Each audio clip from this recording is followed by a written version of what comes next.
digitalisation des services publics. Depuis 2016, vous le savez, mesdames et messieurs, un effort remarquable est fait pour fournir la quasi-totalité des prestations en ligne au niveau de l'administration publique. Eh bien, comment cette avancée peut-elle influer sur l'employabilité des jeunes aujourd'hui et dans l'avenir? Notre invité tentera de répondre à cette interrogation. Cécile Valère Rondianokon, bonjour. Bonjour, monsieur le journaliste. Merci de répondre à l'invitation de Canal 3. Avec Eric Guédénon, mon collègue, nous allons passer ces 60 minutes d'échange. Eric, bonjour. Bonjour Franck, monsieur Cécile Valère Rondianokon, bonjour et merci d'être sur Zone Franche. C'est moi. Alors, pensez-vous que le gouvernement, justement, avait juste en misant sur la digitalisation? Je dis à nouveau bonjour à toute la jeunesse béninoise et je remercie d'entrer la chaîne de télévision Canal 3 qui nous donne l'opportunité de nous exprimer face à ce sujet aujourd'hui. Je dirais tout simplement bravo, félicitations à notre gouvernement qui a mis les moyens pour permettre à ce que aujourd'hui le Bénin puisse être cité parmi les pays en développement sur le plan de la digitalisation. Si nous sommes là pour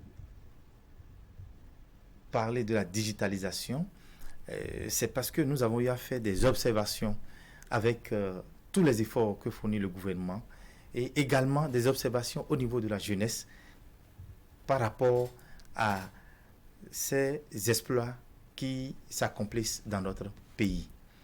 Et si aujourd'hui la digitalisation nous permet de réduire des dépenses, les temps et l'effort que nous fournissons, et nous ne pouvons que saluer l'effort que fournit notre gouvernement pour ce qui est de la digitalisation des services publics. Aussi, je voudrais dire que aujourd'hui, le gouvernement en a tellement fait qu'il ne reste plus rien à faire. Non, je ne dirais pas qu'il ne reste plus rien à faire. Le gouvernement en a tellement fait que je veux profiter de votre occasion pour les solliciter à davantage communiquer. Communiquer sur tout ce qu'ils ont eu à faire pour ce pays, pour la jeunesse et pour toute la population béninoise en général. Parce que pour le simple exemple de ce qui concerne la digitalisation, le Bénin n'est plus au rang de ces pays sous-développés. Alors c'est vrai qu'en 2016, quand le gouvernement annonçait justement les actions dans le secteur du numérique, on n'y croyait peut-être pas. Alors aujourd'hui, qu'est-ce qui vous fait dire qu'on a suffisamment fait dans ce secteur? Comment vous jouissez des bénéfices, n'est-ce pas, dans le secteur de la digitalisation? Environ ici, par exemple, j'ai fait recours à la localisation. À la localisation. Et Gozem, à la maison, je fais recours à Gozem. Gozem vient me chercher. Je viens, je fais localisation, je retrouve votre siège. Je viens on n'est pas si caché que ça dans le côté où je viens ici. Et, excusez-moi, Canal 3, je rentre à l'intérieur, je vois que en ce qui concerne le cadrage, il n'y a pas des humains derrière les caméras. Et vous voyez, et en même temps, les retransmissions se font. Est-ce que ce n'est pas des merveilles que nous allons vivre? Vous voyez, il y a le grand portail des services au Bénin désormais, e-service, où vous n'avez plus besoin, vous qui êtes peut-être né à Malanville, de vous déplacer vers Malanville, ou si on devait faire l'aller-retour, imaginez ce que ça fait. Si vous devez faire 3 jours, 4 jours, avant d'obtenir peut-être votre document dont vous avez besoin, les frais que vous allez mettre en jeu dans un hôtel, le temps que vous allez mettre là-bas, vous allez réduire les dépenses. Et non seulement ça, de votre téléphone, systématiquement, vous faites une demande, vous avez les fonds dans votre téléphone, vous payez, vous obtenez votre document et vous pouvez l'imprimer à n'importe quel endroit. Si le gouvernement, avec sa promesse, ne s'était pas correctement investi, je pense qu'à la date d'aujourd'hui, nous ne serions pas à ce stade et nous allons voir de travers tout ce que le gouvernement a eu à faire. Rassurez-vous, pour ce qui est de la digitalisation, le Bénin en a tellement fait que nous devons encourager les responsables à la tête du pays pour qu'ils en fassent davantage. Vous avez commencé par énumérer des exemples, mais quand on parle de digitalisation, est-ce qu'il suffit simplement de taper quelque chose, une pièce sur son téléphone, de l'obtenir? C'est tout ce qu'on peut mettre aujourd'hui à l'actif des avancées faites par mais le Bénin? vous voyez, les bilans des entreprises aujourd'hui, autrefois, ce sont des paperasses que nous allons déposer dans les services des impôts, des comptabilités, où il y a des documents un peu partout. Vous pouvez le faire désormais en ligne. Vos bilans certifiés peuvent être déposés en ligne. Vous pouvez payer vos taxes en ligne. De votre bureau, vous pouvez vérifier tout ce qui est en train d'être fait pour l'avancée de votre entreprise. Aujourd'hui, le port autonome de Cotonou a développé des projets, a mis des projets en construction. Nous les avons reçus, excusez-moi, à la mairie dans la semaine, où ils nous ont exposé leurs projets qu'ils ont en cours. La digitalisation des services dans le port de Cotonou, autrefois les transitaires qui se permettent de vous prendre de l'argent, de passer peut-être 3 mois sur un dossier sur lequel ils peuvent faire 3 semaines, de faire 1 mois sur un dossier sur lequel ils peuvent faire 3 jours. Les entrepreneurs n'ont aucun moyen de vérifier. Ils commencent par appeler les responsables dans les entreprises pour savoir pourquoi. Désormais, une plateforme sera installée où ces entrepreneurs, depuis leur bureau, peuvent suivre leur comptabilité, les transitaires peut-être, les collaborateurs à eux, qui vont peut-être sur le terrain, ou depuis leur bureau, on dit que oui, nous avons déjà fait tel ou tel. Les entrepreneurs peuvent vérifier les opérations qui s'opèrent dans leur entreprise en partenariat avec les structures étatiques. Aujourd'hui, quand on prend l'État permet à nos jeunes, depuis le CEP, passant par le BPC, pour atterrir au baccalauréat, même en licence aujourd'hui, dès qu'on annonce que les résultats sont disponibles, de votre chambre, vous pouvez vérifier si votre enfant est admis ou pas. Autrefois, même l'émotion emporte des gens. C'était impossible. Dans les centres de résultats, celui-ci apprend peut-être qu'il est admis. Sur le coup, il saute, il prend la moto, il commence par filer des accidents. Mais de votre chambre, de votre bureau, vous pouvez vérifier le résultat de votre enfant, lui communiquer. Attention, tu es admis, attention, tu n'es pas admis. Et savoir comment se comporter. Les centres sont désengorgés, l'office du bac est désengorgé. Je parie et je suis convaincu que d'ici là, le gouvernement va s'organiser de sorte à ce que les dossiers soient déposés même en ligne désormais pour permettre à l'office du bac de respirer. Pour permettre à l'office de votre téléphone, vous pouvez demander votre carte d'identité, votre CIP et l'imprimer à votre niveau. C'est une avancée salutaire. Le Bénin a connu beaucoup de choses et nous devons saluer. Alors, pour vous, est-ce que c'est une simple volonté politique ou c'est un impératif aujourd'hui de digitaliser tout ce qui est service public? Volonté politique d'abord, mais il est impératif que le Bénin se conforme au développement de la sous-région, au développement des autres pays qui avancent. Nous devons faire en sorte de nous mettre au pas. Nous devons nous ranger dans la cour des grands. On ne va pas parce que Tchoumi n'a pas encore la possibilité d'accéder à ci ou ça. On ne peut pas dire qu'on ne va pas rêver, permettre de doter Tchoumi d'infrastructures. Si je prends par exemple ce que le gouvernement a réalisé pendant son règne jusqu'à la date d'aujourd'hui, en matière de routes, la richesse d'un pays, c'est la construction des routes. Seulement ça?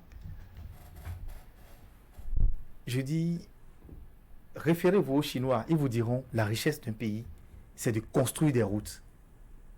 Les Chinois aujourd'hui... Est-ce que cette formule-là, standard, qui consiste à dire le développement de la route passe par la route du développement ou je ne sais quoi, est-ce que c'est toujours d'actualité? Si les routes existent et nous n'avons pas des transporteurs qui les empruntent pour faire passer des marchandises, si nous avons des routes et qu'il n'y a pas des facilités pour permettre aux opérateurs économiques de passer sur ces routes... Je vous vois venir. Oui. Je vous vois venir et je vous comprends quand vous êtes en train de me poser une telle question. Rassurez-vous, rassurez-vous, tous les moyens sont mis en œuvre pour que et commerçants, et transporteurs, et industriels puissent se conforter dans le développement de la route. Je ne voudrais citer les petites tensions, les petites crises que nous observons avec nos voisins. Non, fermons les yeux là-dessus. Ça va se régler d'ici là. Et permettez-moi de vous dire, les Chinois se donnent l'objectif de réaliser plus de 5000 km de route par an. Pourquoi nous autres Béninois ne pouvons pas nous donner ces objectifs? Et quand ces objectifs sont là, nous devons comprendre que la digitalisation est impérative et nous devons faire en sorte d'accompagner le gouvernement, soutenir le gouvernement, montrer au gouvernement que nous avons besoin plus de ce qu'ils ont déjà fait. C'est vrai, ils ont fait en sorte que des services soient accessibles aujourd'hui, des activités soient accessibles par la digitalisation. Mais au même moment, le gouvernement doit faire en sorte que cette digitalisation ne piétine pas des intérêts. On le remarque, vous le dites avec beaucoup de glorification, ces actions qui sont réalisées dans le secteur de la digitalisation. Mais est-ce qu'on a tout fait sur ce plan? Est-ce qu'il ne reste pas encore des efforts à fournir, notamment à l'intérieur du pays? Beaucoup d'efforts. Beaucoup d'efforts. Et beaucoup d'efforts. Le gouvernement a fait en fonction de nos moyens à la date d'aujourd'hui. Je suis convaincu que si nous lui donnons davantage l'occasion, le gouvernement fera en sorte que ce ne soit pas seulement à Cotonou que nous remarquons, que ce ne soit pas seulement dans les grandes villes que nous remarquons le développement et dans la digitalisation, mais également dans les villes reculées du pays, dans chaque commune du pays, que nous puissions remarquer que cette digitalisation est vraiment effective. Aujourd'hui, depuis notre installation à la mairie de Cotonou en juin 2020, nous avons cherché à savoir comment était logé le site de la mairie en ce qui concerne le conseil. Mais rassurez-vous, nous ne voyons que la tête du maire sur le site qu'on nous avait indiqué. Mais aujourd'hui, avec toutes les réformes mises en place, avec les services aux informations installées désormais dans toutes les communes du Bénin, vous allez sur les plateformes de la mairie de Cotonou, vous tapez Cécile Valère. Est-ce que c'était pas manque de moyens, de logistique, qu'on voyait seulement la tête du maire, ou c'était beaucoup plus politique, parce que le maire veut être plus visible, parce qu'on avait un minimum quand même qui permettait de mettre les photos des conseillers, de décliner l'identité des conseillers sur un site d'une mairie quand même. Je crois que, monsieur le journaliste, vous avez déjà donné la réponse à votre question. Volonté politique, il y en a en toutes choses. Et quand on parle du Bénin et qu'on parle de la mairie de Cotonou, permettez-moi de ne pas rentrer dans certains détails, mais je vous assure, aujourd'hui, vous prenez n'importe quel conseiller de la ville de Cotonou, voire même les chefs quartiers, vous tapez leur nom, vous les retrouvez sur une plateforme de la mairie de Cotonou. Les activités concernant chaque conseiller municipal, chaque chef quartier que vous posez, vous faites une activité aujourd'hui, à partir de demain ou quelques jours après, vous vous retrouvez sur ce site, dans vos activités et dans n'importe quel pays où on va rester et taper votre nom. On peut vous référer à quelque chose. Au-delà de votre présence sur ces canaux digitaux, tels que vous le dites, et comment, à la mairie de Cotonou, la transformation digitale se vit au bénéfice des populations? Comment? Il faut dire... Notamment pour les services liés à la population. D'abord, nous allons remercier le gouvernement qui a installé dans tous les arrondissements de Cotonou un guichet unique pour permettre à la population, aux usagers des arrondissements, de se faire servir très vite. Où vous venez, votre paiement est fait et ce numéro permet aux agents de la mairie de rapidement traiter votre dossier, de le soumettre à la signature au niveau du cabinet du CA, de l'envoyer au niveau du service de l'ANIP et automatiquement vous êtes servi. Vous n'êtes pas servi seul quand le CA n'est pas là. Votre dossier n'est pas signé quand il n'est pas là. Quand il est dans le bureau, c'est que vous êtes debout là. Tout de suite, vous avez payé, vous sortez, c'est que le circuit est déjà fait et vous avez déjà eu satisfaction. C'est pour vous dire qu'à la mairie de Cotonou, un grand effort est déjà fait. Et le secrétariat exécutif mis en place par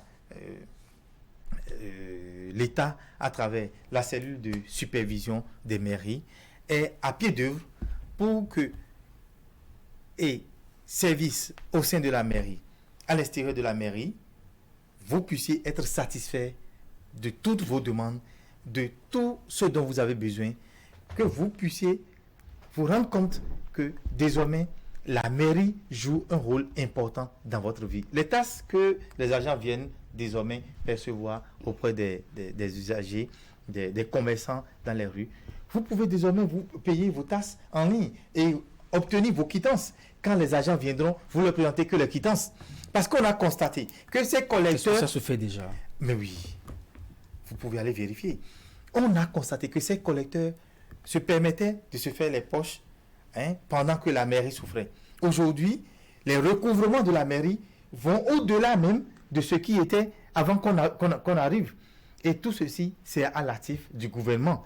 Si le gouvernement n'avait pas mis un accent sur la digitalisation, la mairie ne se verra pas dans l'obligation de se conformer pour donner un écho favorable à cette volonté du gouvernement de digitaliser tous les services publics.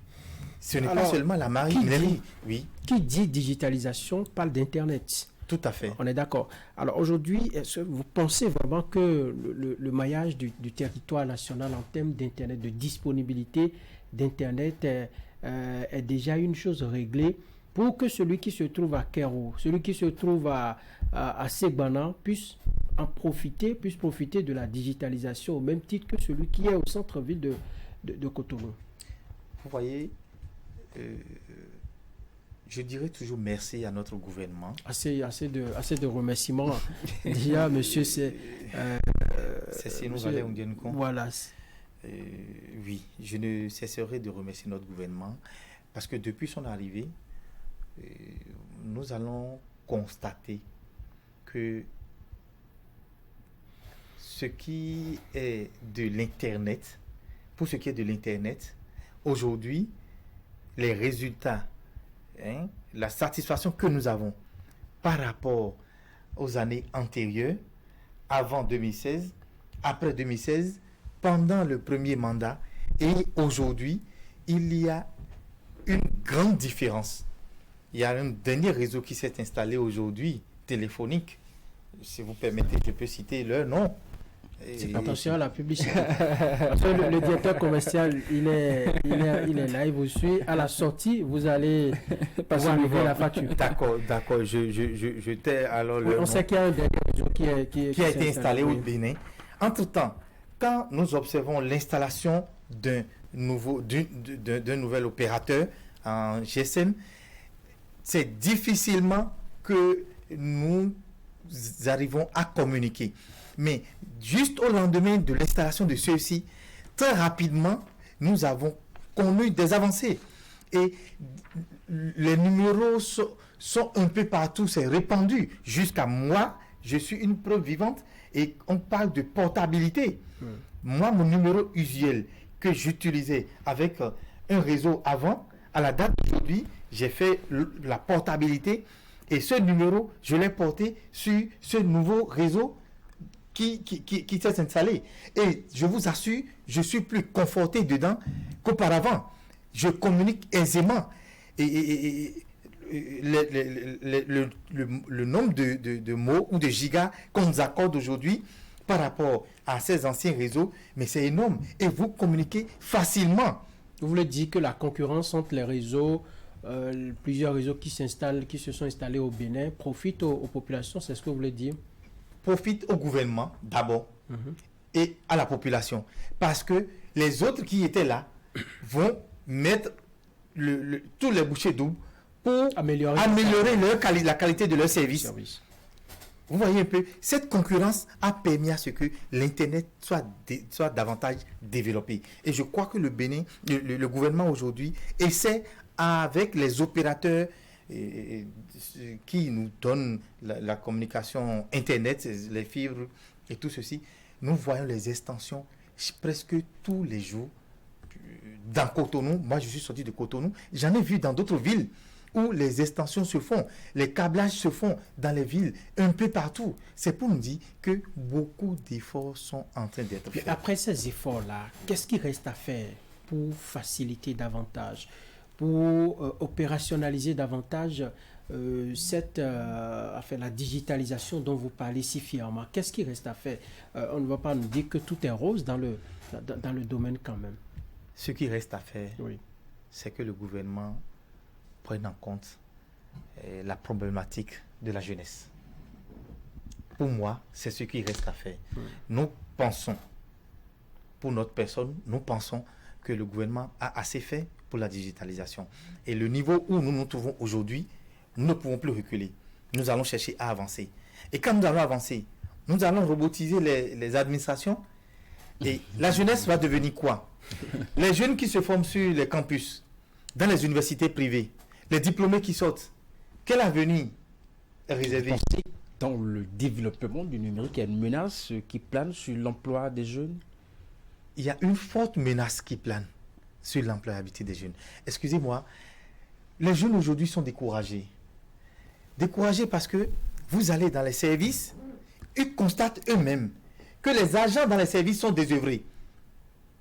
Ils n'ont plus de travail à faire. Tout est fait en ligne. C'est peut-être que vous avez une petite difficulté que vous vous déplacez pour aller dire aidez-moi à faire ci. Et en un clic, vous êtes satisfait. Oui, mais ailleurs, ça crée des emplois. Parce qu'il y a des gens qui créent leur petit cabinet et qui récupèrent ces citoyens-là qui ont envie d'aller faire des prestations dans l'administration et de leur portable, de ce cabinet ou de ce centre-là, aident ces citoyens et ils gagnent de l'argent. Tout à fait. Nous allons remercier ces personnes, ces entreprises, ces structures qui, depuis votre maison, vous engagent. Et depuis votre téléphone, vous travaillez en collaboration avec eux. Mais l'État central, qui est garant de l'emploi des jeunes, quelle est la politique que le gouvernement veut mettre en place pour rassurer la jeunesse de ce que la digitalisation des services publics ne va pas menacer votre emploi? Rassurez-vous, quand vous allez finir vos études, excusez-moi, observons depuis quelques années les concours de recrutement dans la fonction publique. Si nous observons correctement, nous devons remarquer que ce n'est pas forcément à la hauteur de ce que nous désirons. Parce que chaque année, des milliers d'étudiants sortent des universités publiques comme des universités privées. Et proportionnellement à ce nombre qui se verse sur le marché chaque fois, quelle politique le gouvernement veut mettre en place? Le ministère des Nouvelles Technologies, quelle communication, quelle stratégie, qu'est-ce que vous voulez proposer à la jeunesse pour que la jeunesse se sente en sécurité sur le plan de l'emploi? Il faut forcément que des stratégies se développent, que des communications soient faites, des sensibilisations à l'endroit de la jeunesse pour permettre à la jeunesse de savoir, attention, il y a la digitalisation qui est amorcée au Bénin, mais notre intérêt, notre emploi n'est pas pénalisé. Oui, n'est-ce pas pour cela que l'État est en train d'opter désormais de développer la formation technique dans notre pays mieux? Le temps où l'État, on a l'État providentiel, où vous sortez des universités, c'est même dans vos maisons, on va vous chercher pour vous inscrire à l'école ou pour vous donner bourse et tout ça. Ce temps-là est révolu. Aujourd'hui, il y a tellement de facilités, tellement d'opportunités qui sont en fait que vous pouvez vous-même vous auto-employer. C'est ce qui est recherché. Est-ce qu'il ne faut pas laver déjà la tête de ces jeunes-là qui pensent que il n'y a que l'emploi dans l'administration publique, il n'y a que l'emploi à travers les concours de recrutement dans la fonction publique? Je suis heureux que vous ayez abordé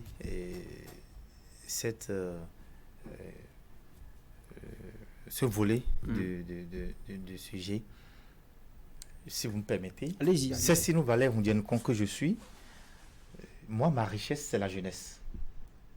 Ma fortune, c'est la jeunesse. Et je voudrais que le Bénin, l'Afrique, le monde entier, voient la jeunesse comme la richesse. Parce que depuis 2019, je me suis permis, avec un courage, à 0 francs, de m'investir à accompagner la jeunesse, à mettre dans la tête de la jeunesse que tu n'as pas besoin d'attendre forcément un emploi de l'administration publique ou d'un privé pour te construire. J'encourage le gouvernement qui a pris l'initiative de transformer les CEG en des lycées, d'en construire davantage. C'est vrai, ça peine à décoller pour le second mandat normalement, mais je suis convaincu que des dispositions sont en train d'être prises pour que ces lycées connaissent jour, comme nous sommes en train de voir les marchés s'inaugurer, les stades s'inaugurer. Figurez-vous que nous, dans notre association aujourd'hui, les jeunes bénéficient des formations aux métiers pratiques de main, que tu sois élève, que tu sois écolier, que tu sois étudiant, déscolarisé. On te permet d'apprendre quelque chose, de savoir que pendant que tu vas à l'école, tu peux toucher à l'art pour demain te développer, te permettre toi-même de développer une activité, mettre en place une entreprise et construire ton avenir sans pour autant attendre à ce qu'un appel vienne et que tu ailles pour dire je désire, j'ai l'honneur. Non. Les jeunes aujourd'hui doivent se mettre dans leur tête qu'il n'y a pas de sous-métier. Couture, plein de jeunes filles, après le bac, vont sur le campus, voir qu'elles ne peuvent pas s'en sortir, se convertissent dans les coutures pour prendre les diplômes CQM de l'État. Plein d'autres jeunes, vous les retrouvez dans des garages automobiles pour faire l'électricité de véhicules. Si déjà il avait commencé à partir du lycée, il serait technicien après son baccalauréat. Et tout cela nous a inspirés. D'ailleurs, nous en avons bénéficié avec l'UNESCO qui a voulu nous aider, nous accompagner avec des associations. Malheureusement, au Bénin, ça n'a pas toujours marché. Quand ces gens d'organisations viennent et qu'ils se mettent en collaboration avec des gens, avec nous ici, bon... Et là encore, ce sont des jeunes qui déçoivent. Malheureusement, des jeunes qu'on sollicite pour accompagner d'autres personnes à se donner des formes, à gagner leur vie. On vous met à votre disposition des moyens que vous détournez. Ces structures. Ça veut dire que le mal est ailleurs, non? On a des problèmes sociologiques qui durent dans le temps, qui sont têtus et qui sont là, qu'on ne résout pas, à mon avis. Parce que quand vous parlez en ces termes, c'est que ce sont des projets qui sont venus, qui viennent, qui peuvent, des projets salvateurs, qui peuvent sortir des jeunes du chômage, mais qu'on gère mal et qui ne profitent finalement à personne. Vous voyez, C'est dommage, hein, mais je remercie le gouvernement béninois pour tout ce qu'il a eu à faire sur le plan de la corruption. Parce que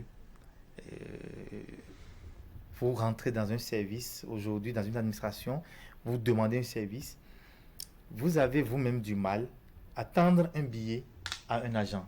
Et quand bien même vous faites l'erreur de le faire, c'est lui qui vous gronde pour vous dire, mais si vous êtes venu pour lui détruire son boulot. Oui, il y a cette crainte-là qui s'est installée. Et nous devons le saluer. C'est pour, excusez-moi, hein, le gouvernement béninois doit communiquer sur certaines choses. Savez-vous qu'il y a des fonds disponibles pour des projets alloués à la jeunesse? Mais les jeunes ne sont pas informés. Ils n'ont pas la notion de la disponibilité de ces fonds. Ils ne savent pas qu'il y a des moyens de se faire de l'argent dans ce pays. Nous en avons observé par le passé. Je voudrais nommer des structures où les jeunes vont prendre les sous, on s'achète des Range Rover, on s'offre des voyages sur les États-Unis, au lieu d'aller investir dans l'agriculture dont tu as parlé. Il y a une réorganisation qui a été faite. Il y a ces fonds qui sont à la disposition des jeunes. Ils n'ont pas l'information. Et pour avoir l'information, il faut forcément qu'il y ait une communication. Et c'est pour ça d'ailleurs que dans mon introduction, j'invitais le gouvernement à beaucoup communiquer sur ces actions. Les actions que le gouvernement a posées pour la jeunesse, et pour le peuple béninois en général, que le gouvernement puisse communiquer davantage. Pour plus de visibilité. Pour plus de visibilité. Alors, afin que les jeunes sachent vers qui et vers quelle structure s'orienter. Monsieur Cessinou Vallet-Roudier-Noucon, comment on peut arriver à canaliser cette jeunesse afin qu'elle puisse profiter des opportunités de la digitalisation, d'en faire des vertus plutôt que des vices? Nous voyons aujourd'hui, toujours dans ce milieu, le phénomène de la cybercriminalité qui aujourd'hui consomme beaucoup de jeunes. Hein. Il n'y a pas de jour qui ne passe où on n'arrête pas des jeunes à Cotonou, à Bomé-Calavi et tout ça, parce que on a trouvé qu'à travers le numérique, on peut escroquer. Voilà. Or, on peut développer des startups, on peut développer des intelligences numériques, n'est-ce pas, et mettre au service de la population. Comment on peut canaliser cette jeunesse? Je reviens toujours au gouvernement qui a le devoir de communiquer. Vous voyez, la GDIZ, Glodibé, vous voyez comment le gouvernement a mobilisé la communication autour de Glodibé, et en un temps record, les jeunes ont constaté qu'il y a un joyau, il y a des opportunités à Glodibé. À un moment donné même, les jeunes, dans leur totalité, ont voulu se converger tous vers Glodibé pour aller chercher de l'emploi. C'est comme ça que le gouvernement doit faire pour tous les autres secteurs aujourd'hui, afin de permettre à la jeunesse de savoir que la digitalisation n'est pas que pour arnaquer les gens. Vous étiez en train de le dire tout à l'heure. Ah ben c'est ce qui Il n'y a pas ce jour où les jeunes ne sont pas arrêtés. Les prisons débordent. Misrété n'a plus de place. La prison de Cotonou non plus. Le gouvernement est obligé de les redéployer dans les autres prisons. Parakou, Lokossa, Abomey. C'est la sensibilisation. Oui, mais au-delà du gouvernement, on ne peut pas demander une chose et son contraire.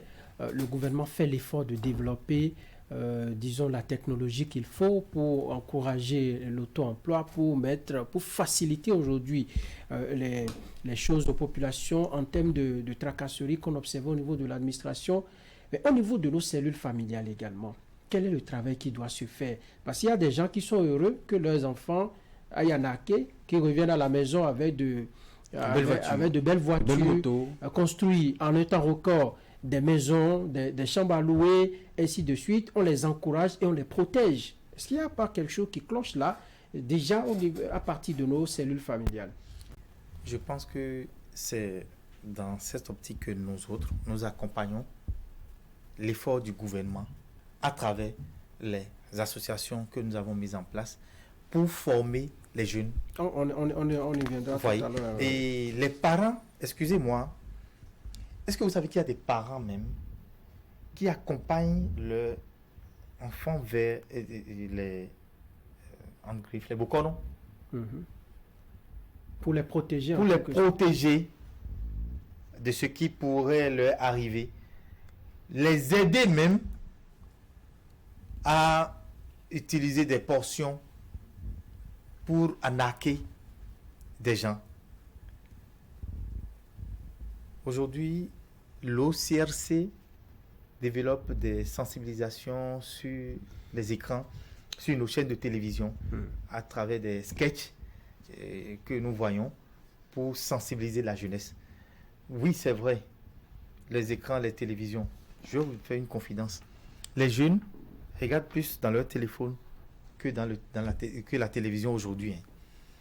Et la télévision, nos chaînes nationales, les jeunes passent moins leur temps à suivre les chaînes nationales qu'à regarder TikTok dans leur téléphone. Il y a également des visuels qui passent sur les réseaux sociaux pour dire non au gamins. Ce n'est pas une bonne activité. Vous allez vous retrouver en prison. Jusque-là, ces sketchs de sensibilisation que moi je vois à la télé, je n'ai encore eu l'occasion de défiler ça dans mon téléphone, par exemple. C'est là que j'en venais. C'est une insuffisance pour vous? Oui. Ces sketchs-là doivent passer sur TikTok, sur WhatsApp, Instagram, Telegram, Facebook, partout. Et chaque fois que 10 jeunes vont croiser ça, qu'il y ait au moins un qui prenne conscience de ce que, attention, ce que je suis en train de faire n'est pas bien. Il faut qu'il y ait la communication partout, dans tous les sens. Nous avons amorcé la digitalisation. Pourquoi nous en tenir seulement à la télévision? Si les téléphones sont là pour nous permettre... Pour voir Canal 3, je vais dans mon téléphone, je peux voir Canal 3 aujourd'hui. Bien sûr. Donc, il faut forcément que le gouvernement et les structures en charge de ces sensibilisations. Mais certains jeunes vous diront que c'est à leur corps défendant qu'ils embrassent ces métiers-là, d'escroquerie, d'arnaque et tout ça parce qu'ils n'ont pas d'ouverture, ils n'ont pas de débouché, il n'y a pas d'opportunité dans le pays. Qu'est-ce que vous leur répondez à ces jeunes? Opportunité. Nous sommes au chômage depuis 5 ans et puis quelqu'un vient vous initie rapidement à comment arnaquer un citoyen quelque part dans le monde et puis on commence par travailler en griffe. C'est quand vous avez un esprit animé vous êtes animé de mauvais esprits ou de mauvaise foi que vous pouvez penser que en vous initiant à l'arnaque, on est en train de vous faire du bien, ou on emploie le thème de ce que autrefois les Blancs nous avaient arnaqué nos parents. Il faut leur rendre le coup. Il faut leur rendre le coup maintenant. Non, non et non. La jeunesse a tort de penser ainsi. C'est d'ailleurs oui, mais en face, qu'est-ce qu'elle a en face? Parce que justement, quand on écoute ces jeunes, ce n'est pas pour faire de l'apologie de la cybercriminalité. La question de l'emploi, par exemple, les jeunes estiment qu'aujourd'hui, il y a très peu de possibilités d'avoir de l'emploi, n'est-ce pas? Monsieur le journaliste, vous savez que... Et estiment que entre deux choses, il faut virer à gauche. Les jeunes filles aujourd'hui, vous prenez leur statut, vous voyez, elles postent peut-être des habits ou des chaussures à leur statut. Il y a des jeunes qui postent des portables et autres et autres. Ils n'ont pas forcément les marchandises avec eux dans leurs chambres. Ce sont des boutiques qui les emploient. Et quand elles postent que quelqu'un a besoin de la marchandise et qu'on la contacte, rapidement elle va dans cette boutique, elle peut ne pas se déplacer, envoyer un livreur, prendre cette marchandise, aller livrer, on lui paie par Momo, elle paie la boutique. Avec ça, 2000 francs, 1000 francs de bénéfice. Vous voyez ces avantages. Quand vous vous concentrez sur de telles activités, forcément, vous allez nourrir votre quotidien. Il y a la terre qui est là. Nous développons le maraîchage à Cotonou. Nous apprenons aux jeunes à faire le jardinage. Mais à Pécadis tout près, il y a des terres qui sont là. À Djefa, il y a des terres qui sont là. Les jeunes ne veulent pas mettre la main au sol. Les jeunes ne veulent pas travailler avec leurs mains. Ils pensent que c'est seulement en réfléchissant et en regardant dans leur téléphone qui peuvent se faire de l'argent. C'est pour ça que je dis, nous qui sommes des élus aujourd'hui, l'État central a le devoir de travailler avec nous, de nous envoyer en mission. Quand on parle de mission, on parle des moyens, non? L'État central a... Vous qui êtes politique aujourd'hui, Oui. quand ces jeunes-là vous voient, vous avez un jeune qui travaille avec vous 2-3 jours, il a une petite moto qu'on lui achète, il a quitté le rang de ceux qui traînent dans les quartiers à jouer aux jeux de dames et de ludo. On voit ça, on dit, bon, il faut que moi-même je m'engage en politique. Est-ce que vous donnez cette éducation-là véritablement aux jeunes qui vous suivent pour qu'eux, à leur tour, puissent répercuter cela sur ceux qui sont dans leur quartier. Parce qu'on voit que c'est de l'argent vite trouvé en politique. Ça aussi, c'est un phénomène. Vous parlez du Bénin d'aujourd'hui ou bien du Bénin d'alors? Non, mais même le Bénin d'aujourd'hui. Vous ne me direz pas que le jeune que vous amenez dans les meetings, dans les activités politiques, il traîne avec vous jusqu'à 23 heures, que vous ne lui donnez pas de là. Lui, il sort de là, il va acheter une petite bière aux copains qui sont restés au quartier sans rien faire jusqu'au soir. On se dit, bon, là-bas, c'est bon, il faut y aller. Tout le monde veut faire la politique. C'est une bonne idée. Si un jeune est aspiré par la politique, qu'il développe ses talents et la politique va l'appeler. Je dis, c'est toujours mieux pour toi d'être appelé par la politique que de dire que tu vas à la politique. Je bénis Dieu. J'étais assis quand on m'a invité, moi, on m'a appelé pour me dire, pour tout ce que vous faites, on a besoin de vous. Venez. Oui, je dis, le gouvernement a le devoir d'utiliser nous, politiques, conseillers à la base, parce que nous sommes beaucoup plus proches de la population, des jeunes. Nous sommes des branches du gouvernement, de la politique, que l'État peut utiliser pour atteindre ces jeunes. La communication que l'État va faire, c'est à travers les ministres, les députés, les conseillers que nous sommes, les chefs quartiers. Quand l'État met les moyens en jeu pour favoriser cette communication, cette sensibilisation, je suis convaincu que d'ici peu, nous allons noter que la jeunesse est découragée. Vous avez donné quelques exemples tout à l'heure, la terre, mettre des produits sur Internet et puis tout ça.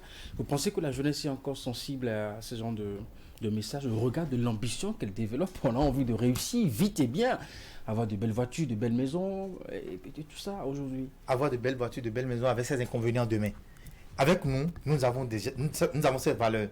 Nous avons des jeunes qui aspirent à la terre, à cultiver la terre. Aujourd'hui, nous orientons les jeunes. Nous leur donnons la possibilité d'aller vers ces structures qui financent, qui donnent l'opportunité de développer ces genres d'activités. Nous en avons plein.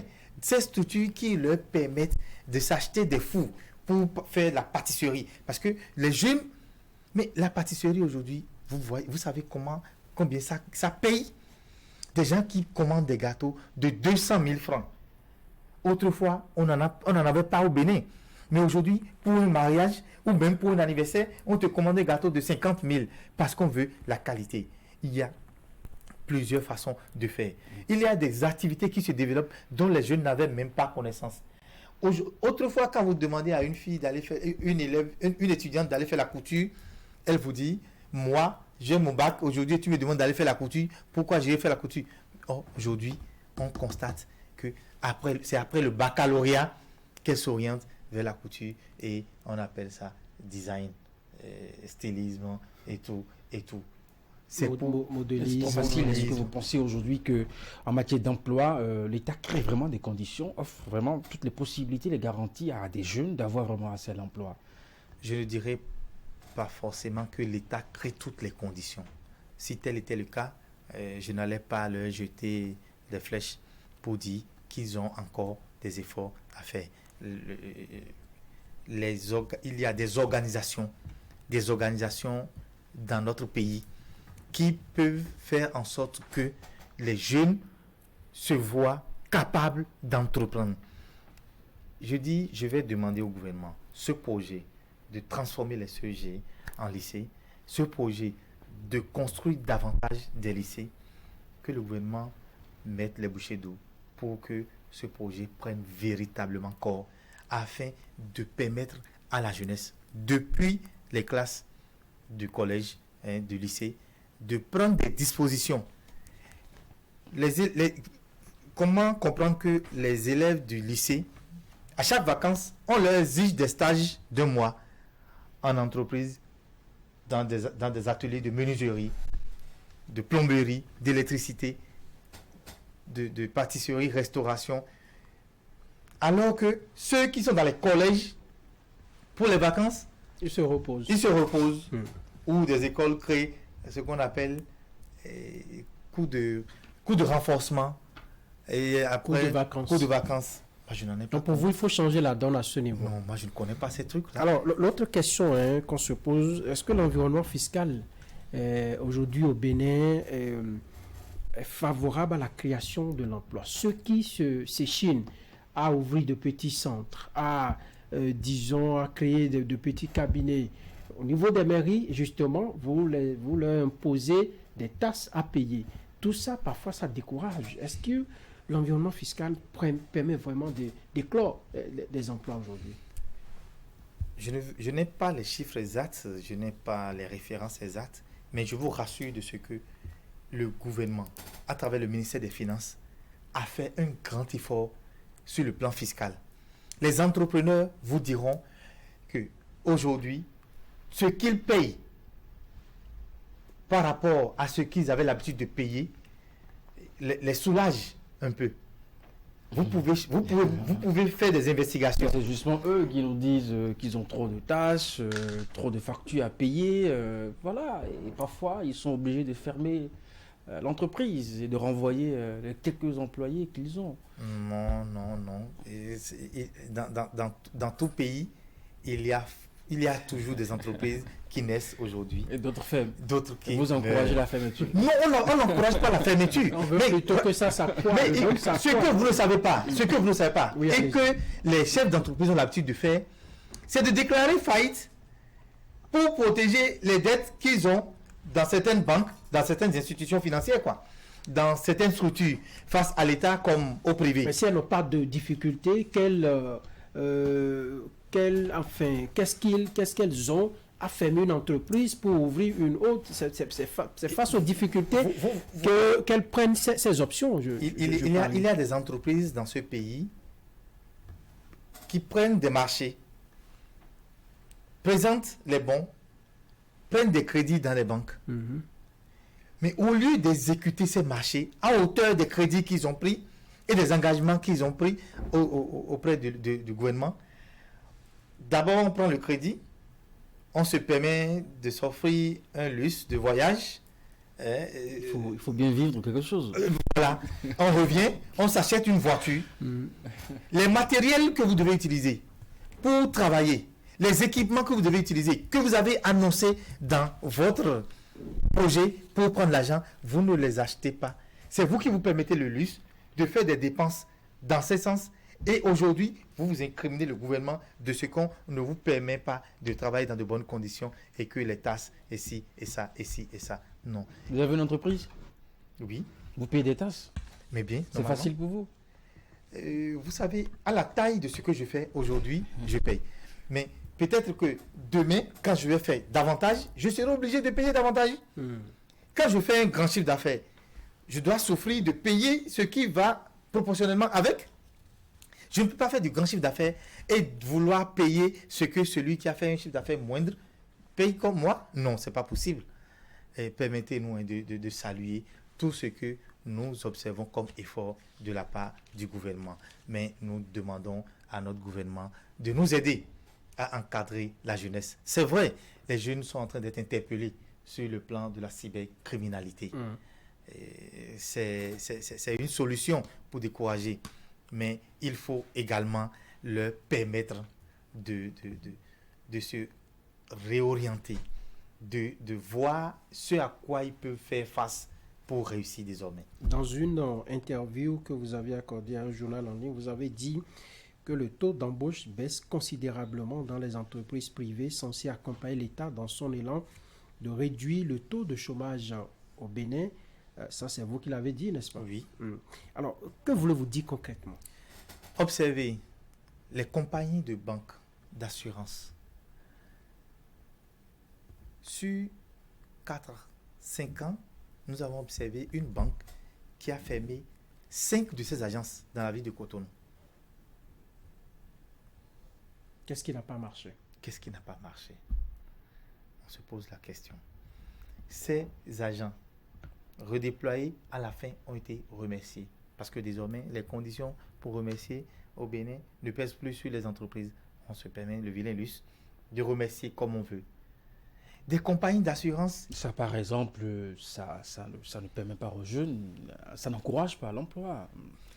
C'est difficile de l'avoir et on se rend compte que c'est très facile aujourd'hui de le perdre avec cette loi que vous évoquez à l'instant. C'est d'ailleurs pour ça que...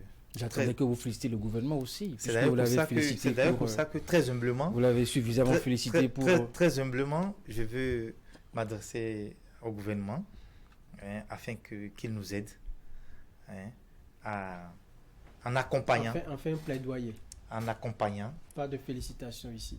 En accompagnant ces structures privées qui accompagnent ce gouvernement dans l'emploi des jeunes. Il n'y a pas de la magie à faire, il faut créer les conditions. Justement. Dites-nous, vous êtes entrepreneur, vous êtes exploitant d'entreprise. Quelles sont les conditions aujourd'hui que l'État doit créer pour permettre à ces entreprises-là de survivre et d'être résilientes par rapport à ces problèmes qu'elles rencontrent? Et je sais que ce que nous disons ici est capital. Et je veux juste faire une suggestion à notre gouvernement. Que le gouvernement déconcentre un peu le nouveau système d'octroi des marchés. La déconcentration de l'octroi des marchés va permettre à ce que des entreprises, les petites entreprises vivent, les petites sociétés vivent, va permettre à ce que les opérateurs, des importateurs vivent, les vendeurs dans les marchés vivent, les structures bancaires vivent. Aujourd'hui, ils observent de moins en moins les ouvertures de comptes des entrepreneurs. Nous allons demander au gouvernement de permettre à ce que les ministères vivent réellement, que les ministères vivent réellement des budgets à eux votés. Alloué. Allez, nous allons aborder le dernier axe de cette émission. On va parler de ce projet culture de quartier que vous développez bientôt et que vous lancez dans le mois de juillet. Dites-nous, c'est l'association Jeunesse Défi 2020 dont vous êtes le président qui organise ou bien qui pilote ce projet-là. De quoi s'agit-il concrètement? Merci pour l'opportunité que vous m'offrez. Jeunesse Défi 2020, c'est une association qui a pour objectif de former, de sensibiliser et d'épanouir la jeunesse. À travers ces formations, nous avons plusieurs volets. L'activité phare que nous menons, c'est le développement de ce projet culture de quartier, qui consiste à rassembler les jeunes, élèves, étudiants, déscolarisés, même des responsables d'ateliers, les rassembler dans un creuset où nous leur donnons des formations, d'aucuns placés dans des ateliers, d'autres regroupés dans un site donné où ils bénéficient des formations aux métiers pratiques demain. Nous avons commencé depuis 2019. À la date d'aujourd'hui, la majorité des activités que nous menons, des formations que nous menons, ce sont des apprenants des années antérieures qui ont développé leurs facultés et des petites entreprises. Et à la date d'aujourd'hui, ils sont devenus des formateurs dans ces ateliers. Pour ce qui est de la sensibilisation, nous essayons d'accompagner la jeunesse avec les structures de la place, les grandes structures, ces structures, l'association béninoise. On ne va pas citer de structures. Vous permettez, et il y en a plein qui nous accompagnent. Également des professeurs d'université, des communicateurs que nous invitons, des responsables dans les structures que nous invitons. Et quel est le message que vous passez à ces occasions?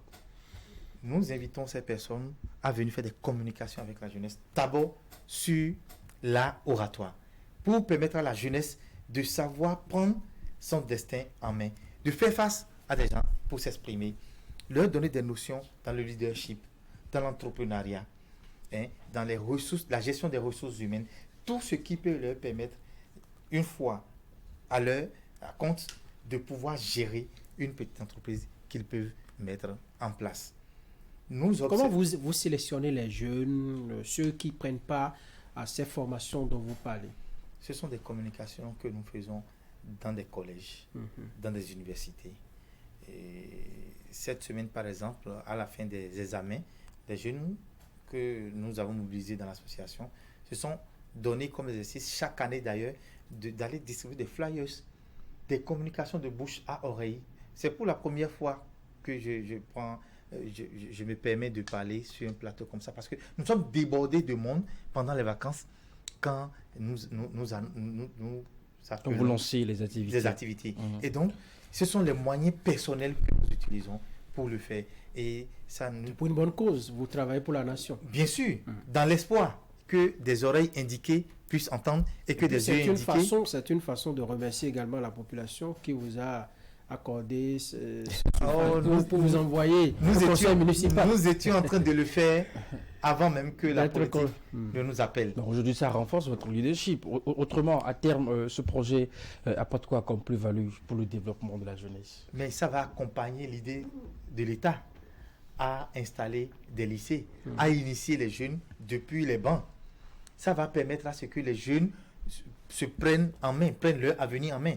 Pensent, en terminant leur étude, qu'ils peuvent déjà créer une entreprise.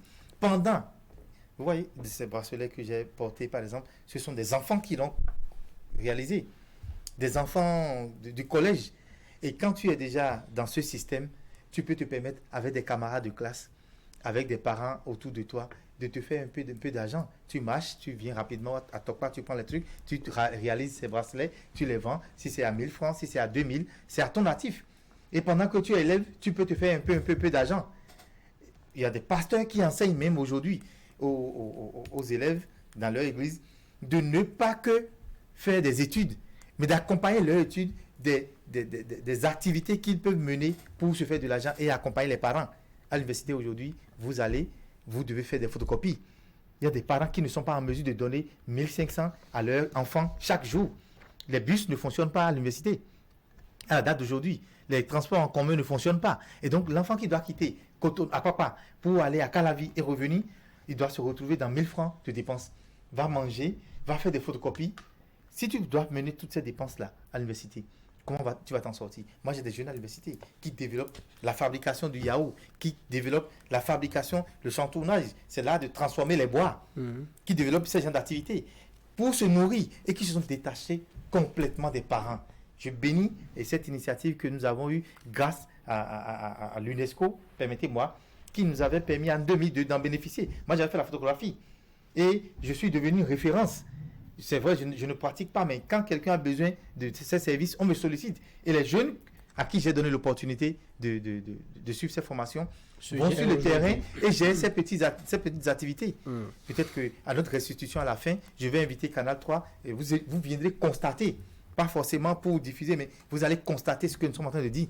Ou pendant la formation même, je vais demander à ce que vous veniez voir, constater ce que nous faisons. Alors, moi, ma préoccupation, c'est tous les métiers, on ne peut pas les apprendre en une journée ou en 2 jours.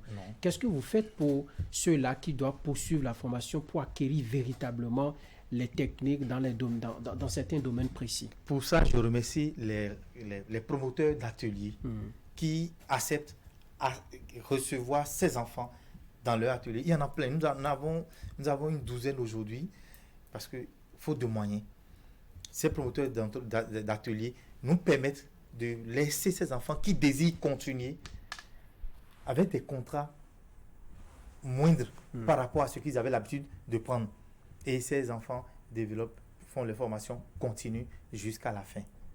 Et nous avons au moins 3 qui ont été à l'examen de CQM cette année et qui ont été admis. Donc nous espérons pour les autres également dans plusieurs métiers. Je ne peux que dire merci à ces responsables d'ateliers qui acceptent de nous accompagner. Je lance... Après ces formations, à l'occasion de ces moments d'apprentissage. Comment vous faites le suivi après? Merci. Il y a des jeunes qui créent leur propre entreprise et qui les développent. Nous essayons de les accompagner avec des petites activités que nous organisons.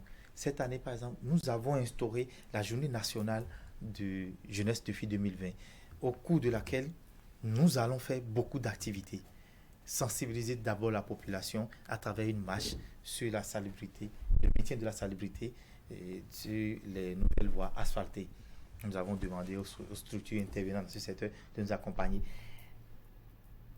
Organiser un festicule pour permettre à ces jeunes qui ont déjà reçu des formations et qui développent de petites entreprises de s'installer, d'exposer ce qu'ils savent faire pour que le monde de jeunesse, de population qui viendra visiter, qui viendra à ces activités, puisse constater et voir qu'il y a des opportunités, qu'il y a de la potentialité qui dort, qui sommeille en nos enfants que nous devons réveiller.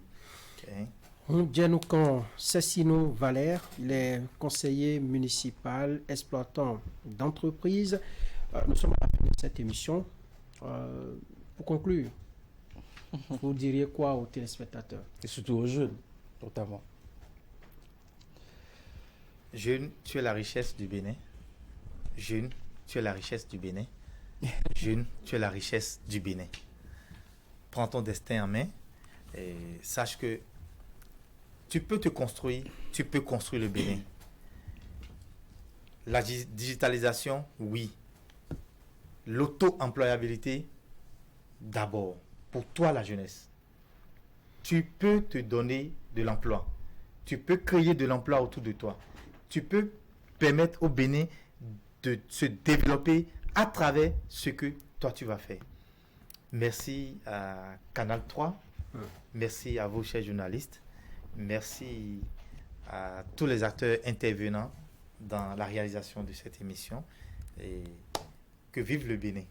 Voilà. Je dis également merci au gouvernement à nouveau pour tout ce qui est fait pour nous. Vous en avez dit tout au long de l'émission Zone France, mesdames et messieurs. Ce sera tout pour ce numéro de votre émission dominicale. Nous recevions Sessino Valère Rondianoukan. Il est acteur politique et puis exploitant d'entreprise. Il est également dans la promotion socio-culturelle. Vous l'avez suivi tout au long de cette émission. Nous avons parlé digitalisation, nous avons parlé employabilité des jeunes en lien justement avec la digitalisation qui se développe ici au Bénin. Merci de nous avoir suivis. Merci à vous, Eric Guédéon, de nous avoir accompagnés, à toute l'équipe de réalisation. Et merci pour votre aimable attention.